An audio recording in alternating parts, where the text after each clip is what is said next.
मैं आपको 8 साल मेरे ऊपर जितने भारी पड़े थे, जैसे कि 8 साल मेरे ऊपर ग्रेन नहीं होता एक, वो ग्रेन मेरे ऊपर पड़ गया था। 8 सालों का ग्रेन, जो 8 सालों के अंदर मैंने मतलब जो भी बर्दाश्त किया, वो सब कुछ मैं आप लोगों को बताऊंगी। 8 साल मायने रखते हैं। आजकल किसी के ऊपर एक दिन भी भारी पड़ जाता है तो वो इंसान सोचने लग जाता है। मेरे ऊपर 8 साल भारी पड़े थे। मैं वही बात आपको बताऊंगी, मेरी मम्मी के जाने के बाद में 8 सालों में मेरे साथ क्या हुआ क्या नहीं। Welcome back my new blog के अंदर स्वागत है आपका। आई होप, आशा करती हूँ कि आप सब ठीक होंगे। अभी रात का देखो 2 बज रहे हैं। मैं आपको टाइम दिखा देती हूँ।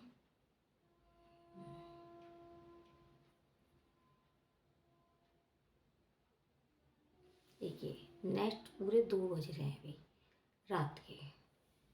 दिख रहा है ना आपको? रात के 2 बजे ये वीडियो मैं शूट कर रही हूँ। और इसका रीज़न भी मैं आपको बताऊंगी कि रात के 2 बजे मैं क्यों वीडियो शूट कर रही हूँ और किस लिए इतनी रात को कर रही हूँ, दिन भर में क्या करती हूँ, वो भी समय आने पे बताऊंगी। लेकिन पहले मैं आपको ये बात बताना चाहती हूँ कि मेरी मम्मी की डेथ हो गई थी सन 1999 में। तो मम्मी की डेथ होने के बाद में मेरे ऊपर जो ग्रहण लगा, वो 8 साल तक मेरे को झेलना पड़ा।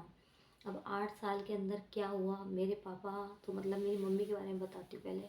मेरे पापा शराबी थे, मेरी मम्मी को मारते पीटते थे, काफ़ी काफ़ी मारते पीटते थे। और मतलब दो कठिनाई से हमारी ज़िंदगी निकली है बचपन से ही।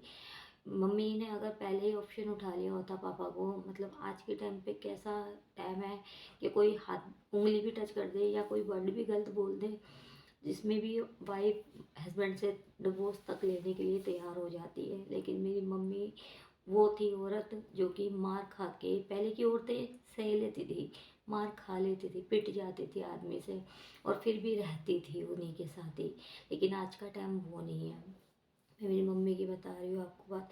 मेरी मम्मी इतनी बीमार हो गई थी, बहुत ज़्यादा बीमार हो गई थी। मम्मी को टीबी की बीमारी हो गई थी, मतलब टीबी की बीमारी मम्मी को हुई थी। उसके बाद मम्मी ने काफ़ी इलाज कराया, फिर भी मम्मी के मतलब इलाज लगा ही नहीं। काफ़ी इलाज कराने के बाद में फिर मम्मी ख़त्म हो गई। उसके बाद के अंदर क्या हुआ, बहन की तो पहले शादी कर दी थी मम्मी ने, बड़ी वाली बहन की। मम्मी बहन की शादी करने के बाद में ख़त्म हुई थी, 1 डेढ़ साल के बाद में मम्मी ख़त्म हो गई थी बहन की शादी करने के बाद में। फिर क्या हुआ मैं बताती हूँ आपको। आप बस, अब देखो, इतनी पुरानी साल बातें हैं तो वो आपको बताऊंगी मैं।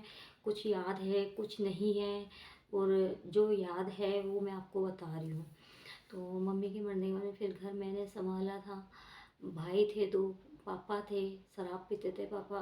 लेकिन मम्मी के मरने के बाद में पापा ने हमें कभी भूखा नहीं रखा। पापा थे जो भी करते थे, काम करते थे, जुआ खेलते थे, जो भी करते थे, मतलब पापा हमारे को पहले राशन घर में भराते थे, उसके बाद में अपना पीना खाना करते थे।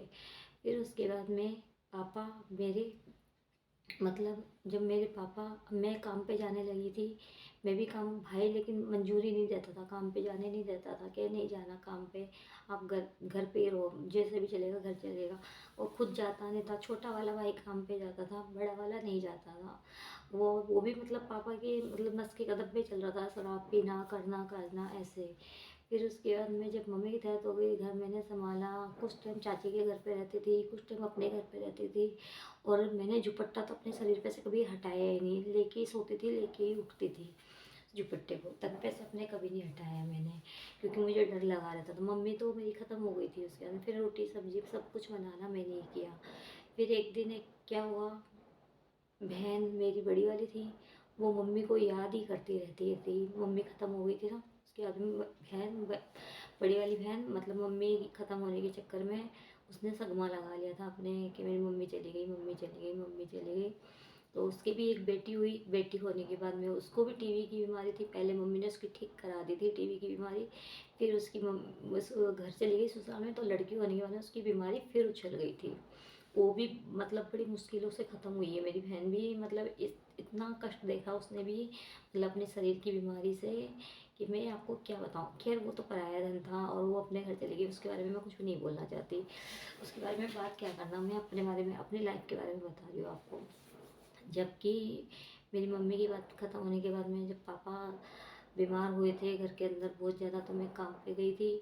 और मेरे जो ठेकेदार था उसने मेरे पैसे नहीं दिए थे, उसने पैसे नहीं दिए। तो एक बार मतलब काफ़ी लोग पैसे मांगने गए, मैं भी गई थी। तो मैं गई थी जब, तो भाई ने कुछ नहीं कहा।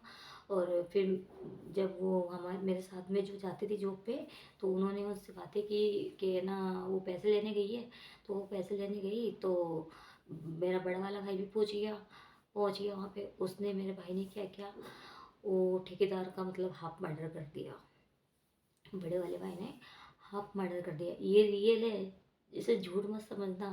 मैं अपनी कहानी बता रही हूँ, सच बता रही हूँ, झूठ नहीं बोल रही हूँ मैं। क्योंकि मैंने जो पहले चैनल बनाया था ना, उसमें मैंने पूरी अपनी सच्चाई नहीं बताई थी। मैं आपको पूरी सच्चाई बता रही हूँ अपने बारे में। क्योंकि वैसे तो मेरी खुली किताब है एक, जो सबको पता है जहाँ मैं रहती थी। लेकिन मैं चाहती हूँ कि मेरे बारे में पूरी मतलब सबको पता चले कि मैंने कितना कष्ट कष्ट देखे हैं, काफ़ी कष्ट देखे हैं मैंने। तो वही बात है। तो इसीलिए मैं आपको बताना चाहती हूँ कि मेरे भाई ने उसने हाफ मर्डर कर दिया था। हाफ मर्डर करके वो भाग गया था। वो भाग गया तो पुलिस वाले रात के 1:30 बजे हमारे घर पे आए थे। तो छोटे वाले भाई को उठा के ले गए थे कि बड़ा वाला आएगा तो छोटे वाले को छोड़ेंगे। तो रात को उसको छोटे वाले को लेके चले गए। फिर वो चला गया और मैं चिंता करूँ, पापा चिंता करे। भाई मतलब शराबी टाइप था, और गली के अंदर वो भी खाता पीता था, तो लड़ाई वड़ाई करता था। उसके भी दोस्त मतलब गुंडे उंडे जैसे दोस्त थे उसके भी। हमें डर लगा रहता था हर वक्त ही, मतलब डर डर के रहती थी ज़िंदगी, डर डर के ही काटी है, खुश होके नहीं काटी है। फिर एक वक्त ऐसा आया कि मैं आपको क्या बताऊँ। मम्मी के ख़त्म होने के बाद में सिस्टर ख़त्म हो गई थी। सिस्टर ख़त्म होने के बाद में फिर पापा की डेथ हुई थी। हम 3 बहन भाई थे। फिर पापा के ख़त्म होने के बाद में जो मोड़ मेरी ज़िंदगी में आया, आप सोच भी नहीं सकते हो कि वो क्या होगा। ऐसा मोड़ आया मेरी ज़िंदगी के अंदर कि पापा के ख़त्म होते ही मेरी ज़िंदगी के अंदर शॉट्स लग गया जैसे कोई। ऐसा शॉट लगा कि मैं 6 महीने के लिए बिल्कुल चुप हो गई। और मैं आगे की बात आपको कल बताऊंगी। मेरी वीडियो यहाँ तक की थी। अगर मेरी वीडियो आप सुनो तो इस पे ध्यान देना। मैं ये अपनी बात बता रही हूँ, किसी और की नहीं। और मैं सच बोल रही हूँ, झूठ नहीं। मैंने यूट्यूब पे अपने बारे में सारी बात बताने के लिए सोचा है। अभी रात का टाइम हो रहा है गला भी ख़राब हो रहा है मेरा, और ठंड भी बहुत ज़्यादा बढ़ गई है। इसीलिए मैं आपको बता रही हूँ कि ये सच्ची बात है। और जो मतलब पापा के ख़त्म होने के बाद में जो हुआ, उसकी आगे की बात मैं आपको कल बताऊँगी। और सुबह देखोगे आप मेरी वीडियो, मैं सुबह 9 बजे अपलोड करूँगी इस वीडियो को। तो उसके लिए पहले से ही गुड मॉर्निंग बोल देती हूँ। Good morning, bye guys.